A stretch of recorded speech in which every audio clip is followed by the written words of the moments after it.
Welcome to my brand new Minecraft Forever world. I'm SeriousVerse, and my journey starts today.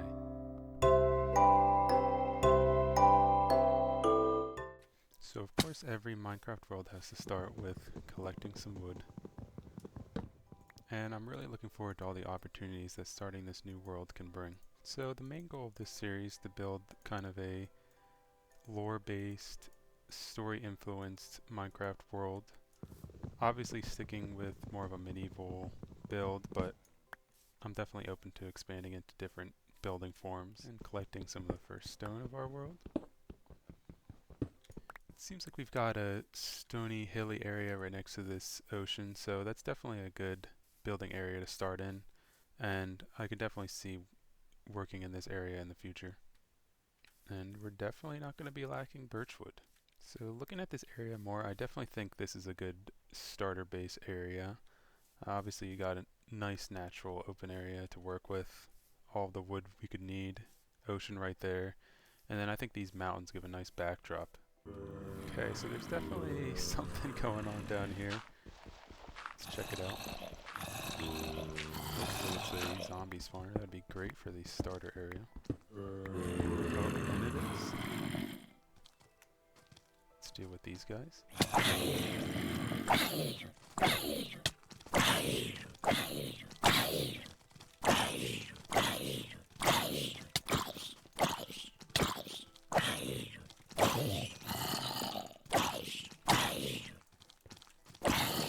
should have brought some food.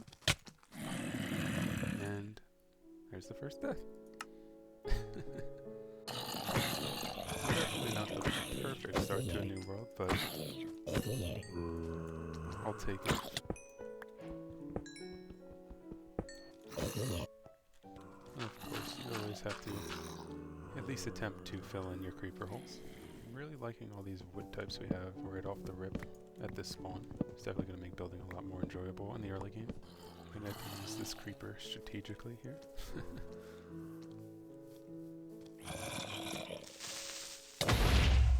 There we go. It works out perfectly. If you ignore the giant hole in the ground. Thankfully, it looks like the sun's finally rising because I can deal with the creepers, the spiders, and the zombies, but I do not want to mess with the skeletons. And now we can make our first iron tools of the series. Definitely going to need a sword to deal with these zombies down here.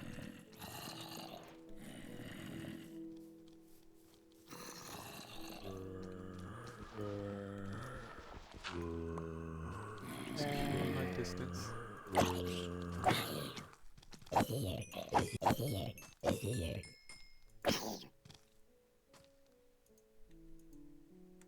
Come on, dude. Oh, he's going to make this difficult.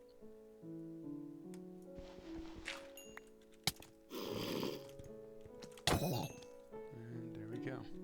Let's see what we got. Some bread, much needed. And a bucket, that's definitely useful now. Let's definitely take the gunpowder.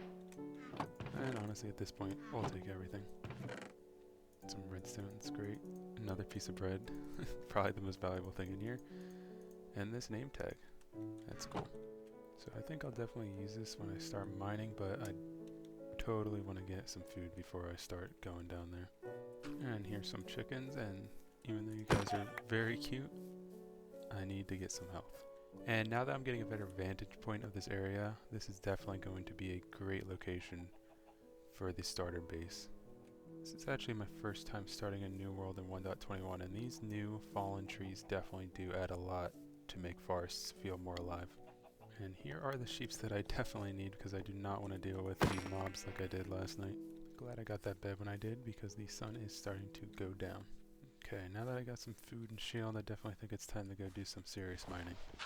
So I have stumbled across this lush cave, and it is absolutely stunning with these shaders. Oh, I wish I had a bucket of water to save these guys. Oh no. And here it is, guys, the first diamond of the world. And it's just gonna be one, but that's okay. Because it's always nice to get that first one out of the way. Now this is more like it, guys.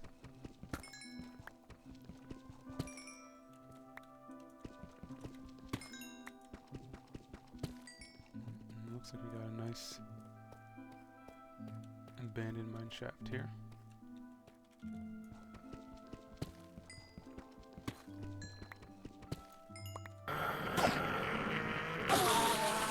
And now we found a skeleton spawner to go along with our zombie spawner. So that is a great start, because I think we're still fairly close to our starting area. Now let's check out this loot. Golden apple, we'll definitely take that. And let's see what we have in here. Definitely take the iron. And another name tag, which is great. I'm definitely going to have to come back here and just grab some of these axolotls for a future build. Alright, so I'm back from my mining, and here's what I got. So, I definitely got pretty lucky with the diamonds. 43 diamonds is a really good non-fortune first time mining. I definitely will need to go out and get some more iron, but I think in general, we did pretty good. So now what I think I'm going to do is I think I need to start with this first house build. So I'm going to collect the resources for that, and I'll be back when that's done.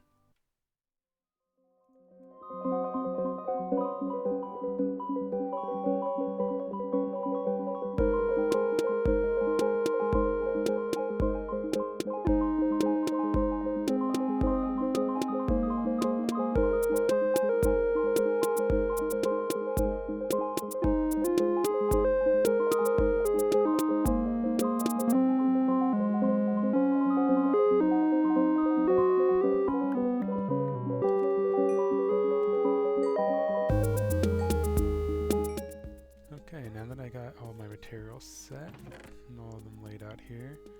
We get started on making that starter house, and I'm feeling like right here is probably the best place for it. You got the mountain in the background and easy to access, easy to the ocean, and I'm going to start that now, so enjoy the time lapse.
So here is the final product of the first starter base of this Forever World. Now, I tried to keep the materials that I used kind of based off of what you can see from the surrounding scenery. So I went for more of a stone andesite, sprinkled in a couple of bricks and polished andesite base, and a birch roof, which obviously, because we have that huge birch forest over there, that just lines up perfectly, and then included the spruce accents of the window pane, fences, the shutters and all of that. And obviously adding some foliage also kind of helps to give some life to the exterior to houses, and plants and all that stuff too. Now going inside, I tried to make the most out of the space that we had.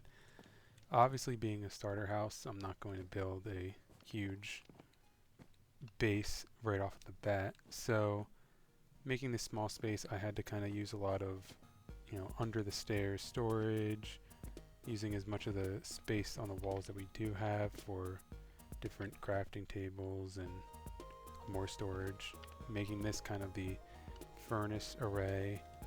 Obviously having the chimney have an actual use, you can cook up pork chops and whatever you want on the fireplace there.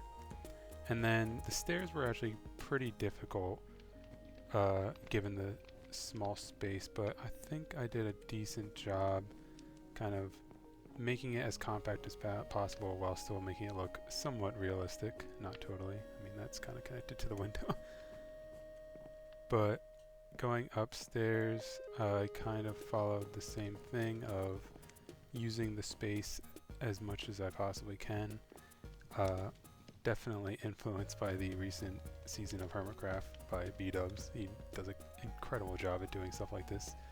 But, any sort of space, any sort of, tucked away areas that I can, use that for storage. And, these, because I used stairs and slabs for the roof, these are all able to be open. So that works out really well, and I think this is a great place to start this forever world. Alright, so that is going to be the first episode. This is really fun. This is definitely my first foray into this type of content, so make sure to leave any recommendations, advice, critiques, anything you have for future episodes. I'm really happy with how this turned out. I think the starter house is perfect for the area that we picked. And make sure to leave a like and subscribe, because I think that this world is going to be a lot fun going into the future. See ya!